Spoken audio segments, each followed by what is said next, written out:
Hi, welcome to First Chapter Friday. My name is Lucy, and the book that I'm going to be reading the first chapter of today is called The Last Mapmaker, and this is by Christina Soontornvat. And I am so excited to share this book with you. In fact, I'm not even going to tell you that much about it because I don't want to spoil it, because I want you to go read it. I love this book. I was sad when I finished it because I really love the characters, but it's also really full of adventure and it's so well written and it's just hard to put down. So I hope that you read it. It is the story of a girl named Sai who is an apprentice to a map maker. She lives with her very poor father in sort of a poor area, and she has to pretend to be someone else when she changes her clothes to go to work. It's sort of unknown which time in history this takes place in, but it takes place in a world where only about half of the world has been sort of discovered. And so it is the map maker's job. It has always been his job to make these maps of new lands and then to go out and find new lands to make maps of. And this is where Sai assists him mostly in drawing, but she's really good at what she does and she wants to get away from her poor father. She wants some of the privileges that are given to people who have this legacy of wealth and royalty in her society. And so she finds a way to get herself on this sea voyage with the mapmaker. They are going to cross the 50th parallel and go to a place called the Harbinger Sea, which nobody really knows that much about. There are a lot of myths and stories surrounding this ocean full of dragons and supposedly this amazing other huge land called the Sunderlands. So that is what they are setting out to discover. But something that this book brings up is when a group of people goes to discover another place where there might have already been somebody living, what happens? And what happens when the country that's the most powerful, that is exploring, takes resources from the countries that they think that they discover. So there's a piece of the story that really explores that. And it's interesting to see how Sai and her mentor decide which side of that they're going to come down on. There's a lot more to this story. A lot of the action takes place on the ocean, which is definitely storm-tossed and exciting. There's a stowaway. There are huge pods of whales and other interesting things in the ocean. There are many interesting sailors and other people. The captain of the ship is a very interesting woman. So there's lots and lots in this book, and it is just fun to read, but you get really attached to the characters and the adventure. So I'm going to read the first chapter of The Last Mapmaker. And before the first chapter, there is a map that is very helpful to turn back to as the ship gets farther and farther into its explorations and you start to see where they are going. Chapter 1, A Golden Morning.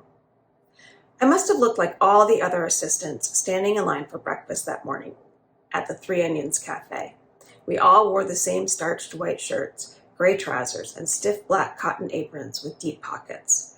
The assistant's uniform was meant to put each of us on the same level, making us equals for the 1 year we would spend in service. What a joke.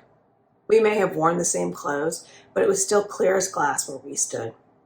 We knew without asking who among us had carriages and who had to walk, whose mothers held important positions on this or that council, which of us had maids, and which ones had to clean out their own bed pots. No one ever said anything, but we knew. I lingered at the back of the line, doing my impression of the shy girl, feet tilted inward, head tipped down, looking like someone who had nothing to add to the conversation. You could learn more about people if they didn't think you were worth talking to, and I had a whole list of other details I needed to pay close attention to if I was going to play along with them. Hair, combed free of lice and braided lovingly by my mother, or even better, my maid. Fingernails cleaned out and filed, shoes, the right kind, purchased from the right shop, shined, and with nothing icky sticking to the soles. Spine held straight, as if I were proud of where I came from and had a bright future to look forward to. Grumble. I coughed to mask the sound of my growling stomach. A full belly was the one thing I couldn't fake, and coming to the Three Onions in the morning only made the grumbling worse. The steam in the wood-paneled restaurant smelled of fresh oysters, chopped garlic, and green herbs. It took real effort not to stick out my tongue and lick the air. Something felt different from other mornings, though. The kids in line were chattier than usual. A tall assistant leaned her elbow on the counter while the others pressed in close, hanging on her words. I called her Tippy because of the way she tipped her head back to look down at the rest of us. I didn't know much about her, except that she worked for a master pastry chef near the Temple Square. Tippy had always been popular and pretty, but that morning she was glowing. She laughed and smoothed her long braid over her shoulder. The light from the cafe windows bounced off something golden and shiny at her wrist. So that was it, a lineal. A pang of jealousy worked its way into my empty stomach. She must have turned 13 the day before. The other assistants pushed in closer to gape at Tippy's gold bracelet. "Hold it up so we can all see," said one of them. "Oh, it's so pretty." The others oohed and awed as Tippy held up her wrist and gave the bracelet a little jangle. "How many links is that? 5?" asked another girl, unable to hide the envy in her voice. That spring, she had been the first among us to get her lineal. She touched it now self-consciously, 4 golden loops hanging from a brooch pinned to her blouse. Tippy answered a little too loudly. "Actually, it's 7. Everyone murmured and pressed in closer to count the golden rings of her bracelet for themselves. Each link in a lineal represented one generation of ancestors whose names you knew, ones you were proud to claim. In my mind, I let out a snort. With a background that fine, what was she doing as a baker's assistant? Suddenly, I realized that all the eyes in the cafe had turned to me. Tripe! At least I thought I had snorted in my mind. Tippy narrowed her eyes at me. "You, at the back of the line, what's your name?" "Order 49, shouted a shrill voice behind the counter. Thank the heavens. I squeezed past the girls to get to the counter, then bowed to Mrs. Noom and took the container of porridge from her. "Thank you, ma'am," I said in the meekest version of my shy girl voice. "I had better be going. I am already late." I could feel the other assistants' eyes on me as I passed. I knew they were sizing me up.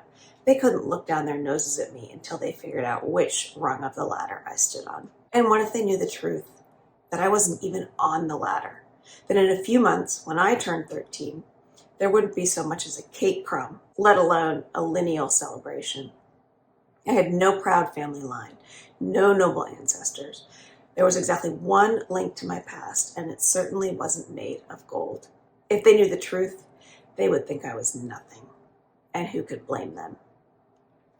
And that is the end of chapter 1. So that gives you a little peek into the story, not much, but you see that Zai comes from a background without this generational wealth, and it also shows you how important it is to come from a family with a name and with wealth, and how you actually wear this piece of jewelry as a necklace or a bracelet or a pin with links that show how far back you go. So it's hard to hide from people what your background truly is. This story was so imaginative and moving and fun to read. The characters were so well developed that when the book was over, I missed reading about them. So I really highly recommend that you read The Last Mapmaker by Christina Soontornvat.